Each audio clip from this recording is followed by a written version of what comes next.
प्रिय विद्यार्थियों, नमस्कार।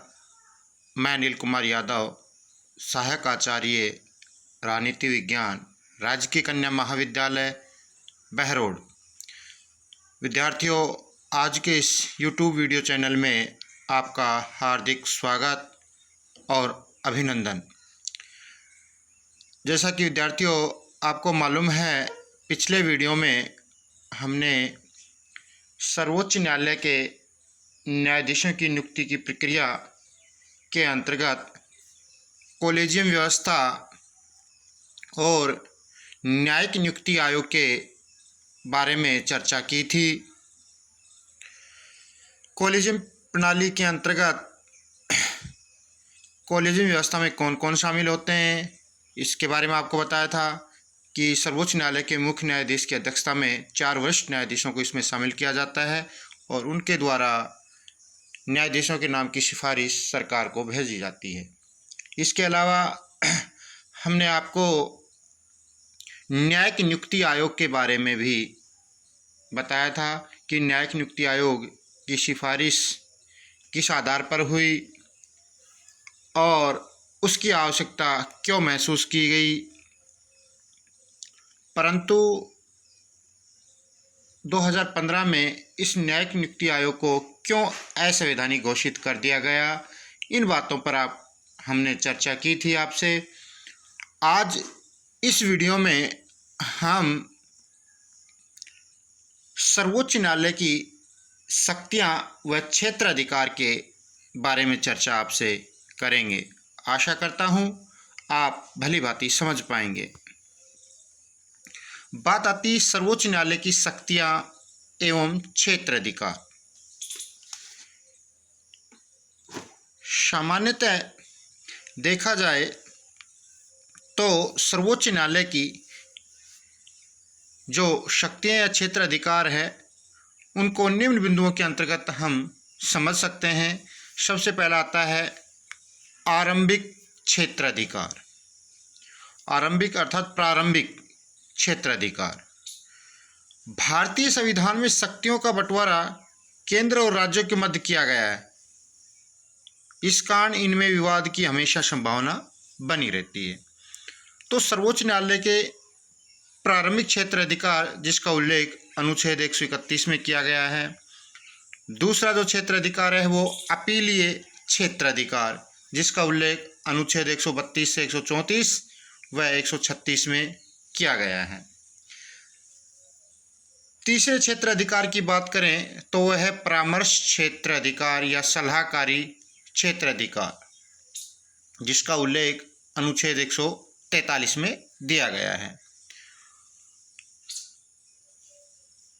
एक है अपील के लिए विशेष आज्ञा देने का अधिकार, यह भी सर्वोच्च न्यायालय को है, जिसका उल्लेख अनुच्छेद 136 के अंतर्गत दिया गया है। फिर है पुनर्विचार संबंधित क्षेत्र अधिकार, जिसका उल्लेख अनुच्छेद 137 में दिया गया है। सर्वोच्च न्यायालय अपने किसी निर्णय पर पुनर्विचार कर सकता है, उसमें संशोधन या परिवर्तन कर सकता है। फिर बात आती है अभिलेख न्यायालय। सर्वोच्च न्यायालय अनुच्छेद 129 के तहत अभिलेख न्यायालय कहलाता है, क्योंकि उसके द्वारा दिए गए निर्णय प्रमाण के रूप में हर जगह हर न्यायालय में मान्य होते हैं, उन्हें चुनौती नहीं दी जा सकती।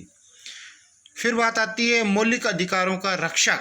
संविधान के अनुच्छेद 32 में इस बात का उल्लेख किया गया है कि सर्वोच्च न्यायालय मूल अधिकारों का रक्षक है। वह अनुच्छेद 32 के तहत 5 प्रकार की रिट जारी कर सकता है। तो ये तो हमने शुरुआती दौर में आपको सर्वोच्च न्यायालय की शक्तियों क्षेत्र अधिकार को बिंदुओं के माध्यम से स्पष्ट किया। अब हम प्रत्येक बिंदु पर गहराई से चर्चा करेंगे और उसके बारे में समझने की कोशिश करेंगे। सबसे पहला जो क्षेत्र अधिकार बताया था वो मैंने बताया आरंभिक क्षेत्र अधिकार। आरंभिक या प्रारंभिक क्षेत्र अधिकार क्या है? प्रारंभिक क्षेत्र अधिकार का आशय है कुछ मुकदमों की सुनवाई सीधे सर्वोच्च न्यायालय द्वारा ही किया जाना।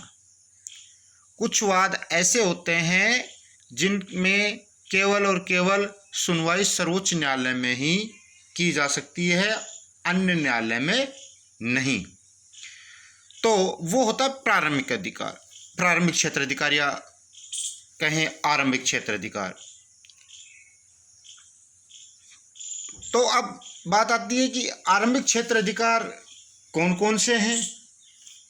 तो आरंभिक क्षेत्र अधिकार को मुख्यतः दो भागों में बांटा गया है, जिसमें एकमेव प्रारंभिक क्षेत्र अधिकार, जिसके मामले में केवल और केवल सर्वोच्च न्यायालय ही सुनवाई करेगा। दूसरा है समवर्ती आरंभिक क्षेत्र अधिकार। कुछ मामले ऐसे हैं जिनमें सर्वोच्च न्यायालय भी पहले सुनवाई कर सकता है और उच्च न्यायालय भी सुनवाई कर सकता है। अब बात आते हैं एकमेव प्रारंभिक क्षेत्र अधिकार के अंतर्गत कौन कौन से वाद हैं जिनमें केवल और केवल सर्वोच्च न्यायालय में ही पहले सुनवाई हो सकती है, अन्य किसी भी न्यायालय में नहीं। तो इसके लिए हम कुछ बिंदुओं के माध्यम से इसको स्पष्ट करना चाहेंगे कि भारतीय संविधान के अनुच्छेद 131 में संघ तथा राज्यों के बीच न्याय विवादों का निर्णय का प्रारंभिक क्षेत्र अधिकार केवल सर्वोच्च न्यायालय को ही प्राप्त है। केंद्र और राज्यों के बीच कोई न्यायिक विवाद होता है और उस पर जो निर्णय देने का जो प्रारंभिक क्षेत्र अधिकार है वो केवल और केवल सर्वोच्च न्यायालय को है। जिन मामलों में सर्वोच्च न्यायालय को प्रारंभिक क्षेत्र अधिकार प्राप्त है उनको 3 बिंदुओं से हम यहाँ स्पष्ट कर सकते हैं। नंबर है केंद्र व राज्य में विवाद, केंद्र व राज्यों के मध्य विवाद हो जाए, एक तरफ केंद्र सरकार हो, दूसरी तरफ 2 या अधिक राज्य हो। दूसरा बिंदु है 2 या 2 से अधिक राज्यों के मध्य विवाद। जब कभी 2 या 2 से अधिक राज्यों के बीच आपसी कोई विवाद हो जाए किसी मुद्दे को लेकर, तो उसके बारे में भी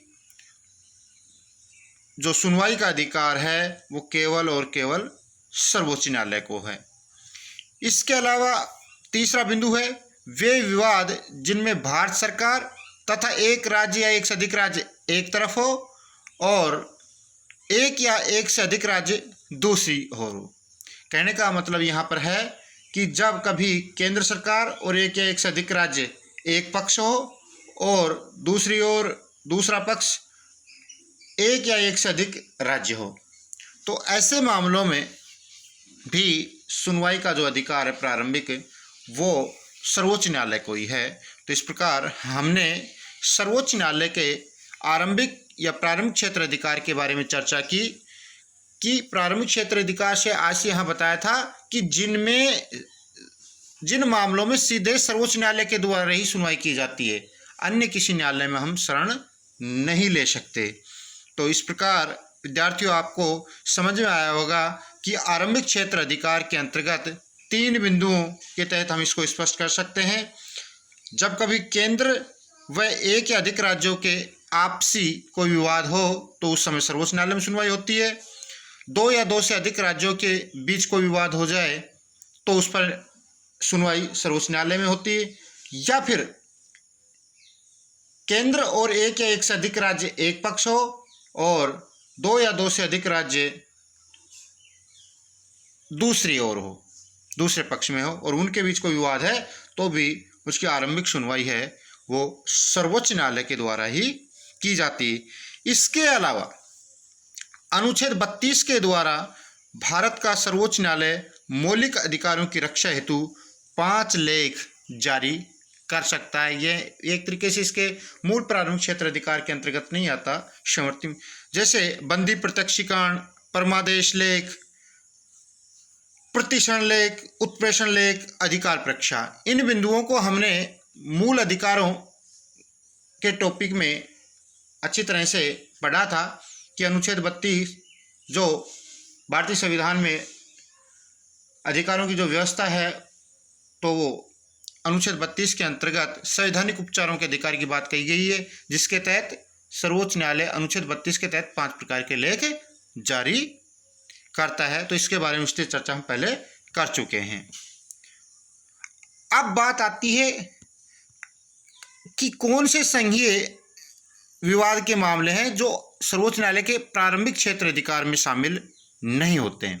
यहाँ तो कह दिया कि हमने केंद्र और राज्यों के मध्य विवाद हैं, उन पर सुनवाई सर्वोच्च न्यायालय ही कर सकता है, परंतु ऐसे भी कुछ मामले हैं जो संघ सरकार से संबंधित होते हैं और संघीय मामले हैं, लेकिन उन पर आरंभिक क्षेत्र अधिकार सर्वोच्च न्यायालय को नहीं होता।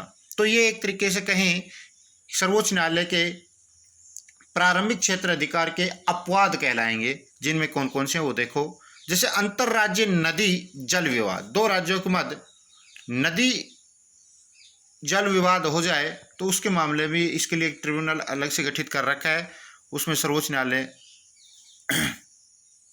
का प्रारंभिक क्षेत्र अधिकार नहीं है, जैसे अनुच्छेद 263 की बात करें।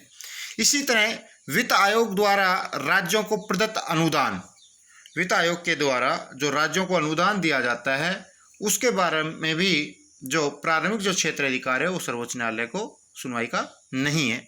इसके अलावा तीसरा बिंदु है संविधान लागू होने के पूर्व, जो संविधान लागू हुआ था सन 47 में 26 जनवरी 1950 को, उस समय उसके पूर्व जो देशी रियासतें और संघ के बीच जो संधियां हुई थी, देशी रियासतों और संघ के बीच जो संधियां हुई थी, उनके मामले में भी प्रारंभिक सुनवाई का जो क्षेत्र अधिकार है वो सर्वोच्च न्यायालय को प्राप्त नहीं है। तो विद्यार्थियों, आपने भली भांतियां समझा कि सर्वोच्च न्यायालय के प्रारंभिक क्षेत्र अधिकार में किन किन बिंदुओं को शामिल किया गया है और कौन से ऐसे संघीय विवाद के मामले हैं जिनका प्रारंभिक सुनवाई का अधिकार सर्वोच्च न्यायालय को नहीं है। अब हम सर्वोच्च न्यायालय के दूसरे क्षेत्र अधिकार की बात करें, अपीलीय क्षेत्र अधिकार। अपीलीय क्षेत्र अधिकार से आशय क्या है, सबसे पहले हमें इसको समझना होगा। चूंकि सर्वोच्च न्यायालय भारत का अंतिम न्यायालय है, सर्वोच्च न्यायालय है भारत के में अंतिम न्यायालय न्याय की, क्योंकि भारत में न्याय की एकीकृत व्यवस्था को अपनाया गया है। पिरामिडीय आकृति में भारत के न्याय ढांचे को बताया गया है कि सबसे ऊपर सर्वोच्च न्यायालय है, उसके बाद उच्च न्यायालय है और उसके बाद जिला न्यायालय और उसके बाद अधीनस्थ न्यायालय है। तो इस कड़ी में सर्वोच्च न्यायालय भारतीय न्याय व्यवस्था का अंतिम न्यायालय है और इस स्थिति के कारण वह निचली अदालतों के निर्णय के विरुद्ध अपील सुनता है। निचली अदालतों में कोई निर्णय आया है और कोई वादी असंतुष्ट है तो उन सभी के निर्णयों के विरुद्ध जो सुनवाई होती है वो सर्वोच्च न्यायालय में होती है जब कभी अपील की जाती है। तो इस अपीली क्षेत्र अधिकार के अंतर्गत जब अपील की जब बात आती है तो किन किन मामलों में और किन किन अनुच्छेदों के तहत सर्वोच्च न्यायालय को अपीली क्षेत्र अधिकार प्राप्त है, उस पर हम यहाँ चर्चा करेंगे। सामान्यतः अपीली क्षेत्र अधिकार को 4 भागों में रखा जाता है। सबसे पहले बात करें संवैधानिक अपीली क्षेत्र अधिकार, यानी संविधान की व्याख्या से संबंधित कोई बात हो, संविधान की व्याख्या से संबंधित मामले हैं जिन पर निचली अदालत ने कोई निर्णय दिया है तो उसके बारे में जो अपील पर सुनवाई का जो अधिकार है वो सर्वोच्च न्यायालय का है। उसका उल्लेख अनुच्छेद 132 में किया गया है। फिर बात करें हम दीवानी अर्थात सिविल मामलों की अपील, दीवानी या सिविल मामलों के अपील क्षेत्र अधिकार का उल्लेख अनुच्छेद 133 में किया गया है। फिर आती है तीसरी फौजदारी या कहें क्रिमिनल अपीली क्षेत्र अधिकार, जिसका उल्लेख अनुच्छेद 134 में दिया गया है। और फिर आता है अपील की विशिष्ट आज्ञा, जिसका उल्लेख अनुच्छेद 136 में किया गया है। अब हम इन प्रत्येक बिंदु पर थोड़ा विस्तार से चर्चा करें कि इन अपीली क्षेत्र अधिकारों को, जिनको हमने 4 भागों में बांटा है, उन पर कब और कैसे सर्वोच्च न्यायालय अपील सुनता है। सबसे पहली बात जब हमने की अपीलीय क्षेत्र अधिकार के अंतर्गत संवैधानिक अपीलीय क्षेत्र अधिकार, संवैधानिक अपील क्षेत्र अधिकार के अंतर्गत संविधान के अनुच्छेद 132 के अनुसार यदि उच्च न्यायालय यह प्रमाणित कर दे कि विवाद में संविधान की व्याख्या से संबंधित कानून का कोई सारमय प्रश्न अंतर्निहित है तो उच्च न्यायालय के निर्णय की अपील सर्वोच्च न्यायालय में की जा सकती है। तो इस बिंदु को समझना पड़ेगा कि जब निचली अदालत यानी कि उच्च न्यायालय यह प्रमाणित कर दे कि इस विवाद में संविधान की व्याख्या से संबंधित कोई सारमय या गंभीर प्रश्न अंतर्निहित है तो उच्च न्यायालय के निर्णय की अपील सर्वोच्च न्यायालय में की जा सकती, अन्यथा नहीं।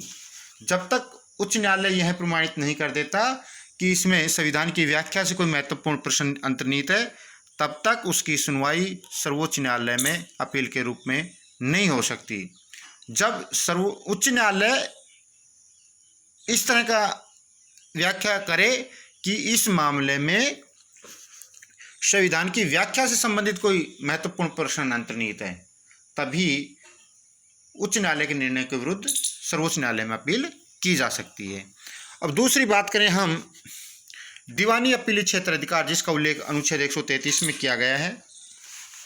जब कभी उच्च न्यायालय यह प्रमाण पत्र दे कि किसी वाद में विधि की व्याख्या विधि का मतलब कानून की व्याख्या का कोई महत्वपूर्ण प्रश्न इस वाद में निहित है तो पहले में जब संवैधानिक अपील क्षेत्र अधिकार के अंदर हमने बताया कि संविधान की व्याख्या संबंधित कोई महत्वपूर्ण अंतर्निहित हो उस वाद में, और यहाँ दीवानी अपील क्षेत्र अधिकार में बताया कि यदि कानून की व्याख्या या विधि की व्याख्या से संबंधित कोई सार में महत्वपूर्ण प्रश्न अंतर्निहित है तो उसे हम दीवानी अपील क्षेत्र अधिकार के अंतर्गत शामिल करते हैं अनुच्छेद 133 के तहत। और जब उच्च न्यायालय यह प्रमाणित करे, अन्यथा उस पर सर्वोच्च न्यायालय में अपील नहीं हो सकती। अब बात आती है फौजदारी या जिसको कहें दांडिक या क्रिमिनल अपील क्षेत्र अधिकार जिसका उल्लेख अनुच्छेद 134 में दिया गया है। तो दांडिक या फौजदारी अपीलीय क्षेत्र अधिकार के अंतर्गत सर्वोच्च न्यायालय में साधिकारिक अपील हो सकती है। दूसरे शब्दों में कहें इसमें उच्च न्यायालय के प्रमाण पत्र की आवश्यकता नहीं होगी। ऐसी अपील मृत्युदंड के मामले में होती है। तो यहाँ जो फौजदारी या दांडिक या आपराधिक जो अपील क्षेत्र अधिकार के जो मामले हैं जिसका उल्लेख अनुच्छेद 134 में किया गया है, इसमें दो प्रकार से अपील की जा सकती है। एक तो बिना प्रमाण पत्र के अपील, उच्च न्यायालय कोई प्रमाण पत्र जारी न करे फिर भी अपील, तो ऐसे मामले होते हैं मृत्युदंड के मामले में, किसी व्यक्ति को मृत्युदंड दे दिया गया हो। और दूसरा है बिना प्रमाण पत्र से अपील। तो हम यहाँ पर पहले चर्चा करेंगे फौजदारी या अपील क्षेत्र अधिकार के अंतर्गत वे मामले जिनमें उच्च न्यायालय के प्रमाण पत्र की आवश्यकता नहीं होती। तो ऐसे मामले मृत्युदंड के मामले में आते हैं। जैसे यदि उच्च न्यायालय ने व्यक्ति के दोष मुक्त के आदेश को किसी निचली अदालत ने व्यक्ति को दोष मुक्त घोषित किया था, लेकिन उच्च न्यायालय ने उस दोष मुक्ति के आदेश को पलटकर उस व्यक्ति को मृत्युदंड दे दिया हो। उच्च न्यायालय के निचले न्यायालय ने किसी व्यक्ति को मृत्यु अपराधी घोषित किया था और उसमें कोई कठोर दंड दिया था, और यदि उच्च न्यायालय उसे दोष मुक्त से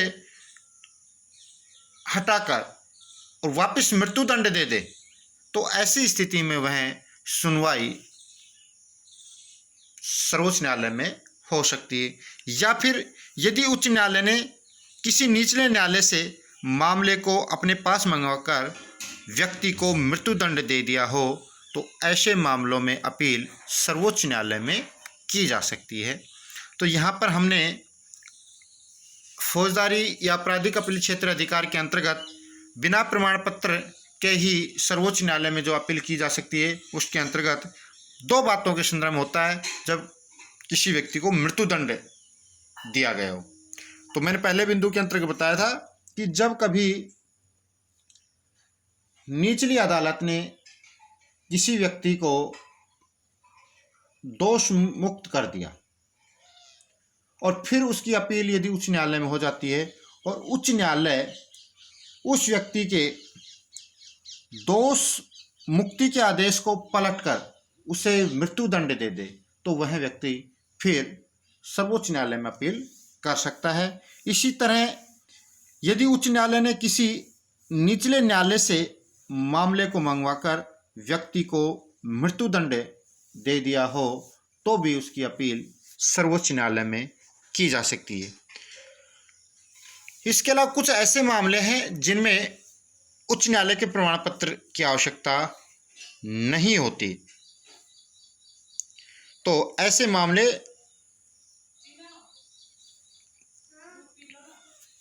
के अंतर्गत सुनवाई बिना प्रमाण पत्र की आवश्यकता के होती है, उसमें मृत्युदंड से संबंधित मामले आते हैं। जबकि जिन मामलों में प्रमाण पत्र, कुछ मामले ऐसे होते हैं जिन प्रमाण पत्र की आवश्यकता होती है, तो वो मामले हैं जैसे आजीवन कारावास की सजा दे दी गई हो या 10 वर्ष से अधिक की कैद को सजा दी गई हो। इन मामलों में सर्वोच्च न्यायालय में अपील की जा सकती है।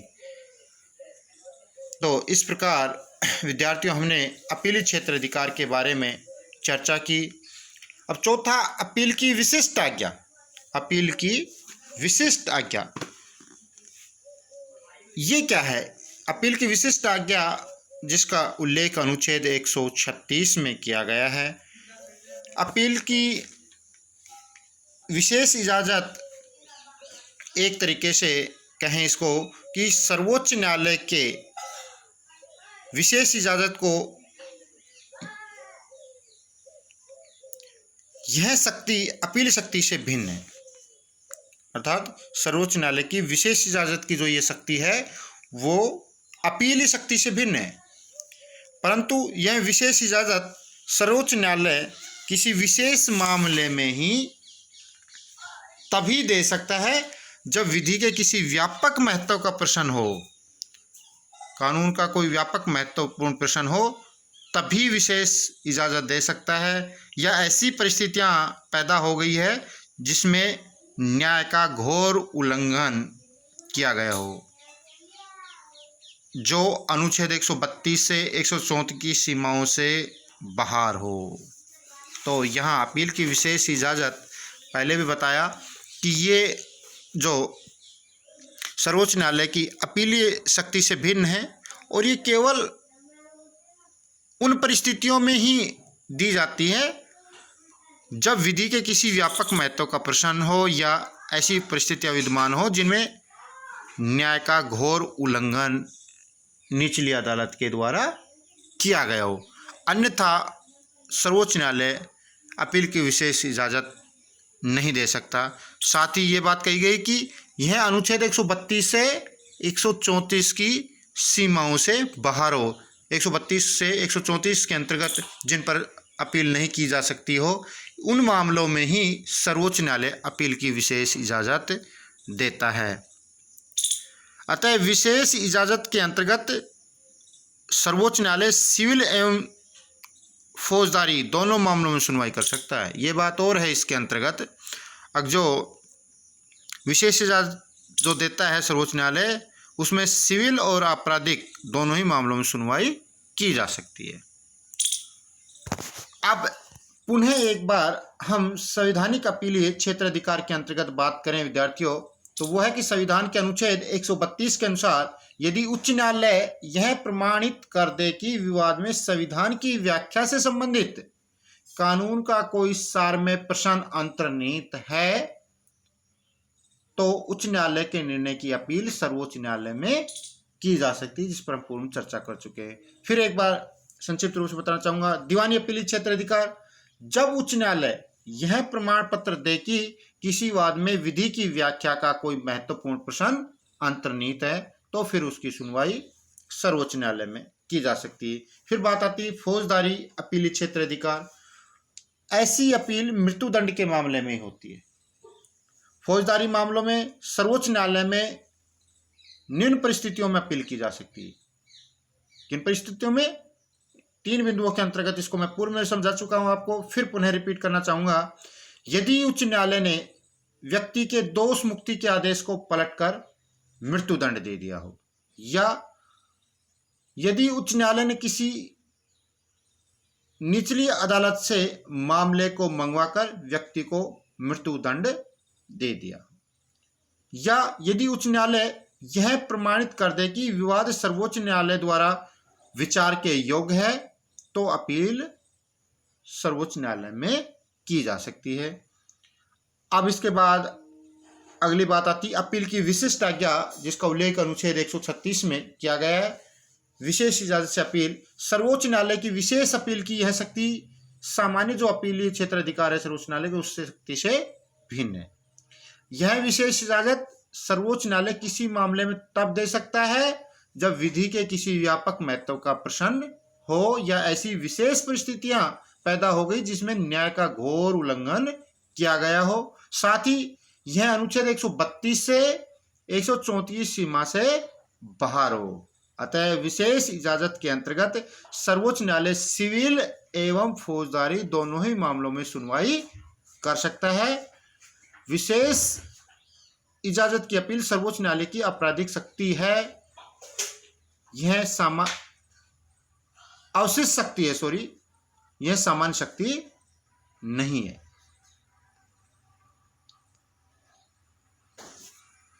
धन्यवाद विद्यार्थियों।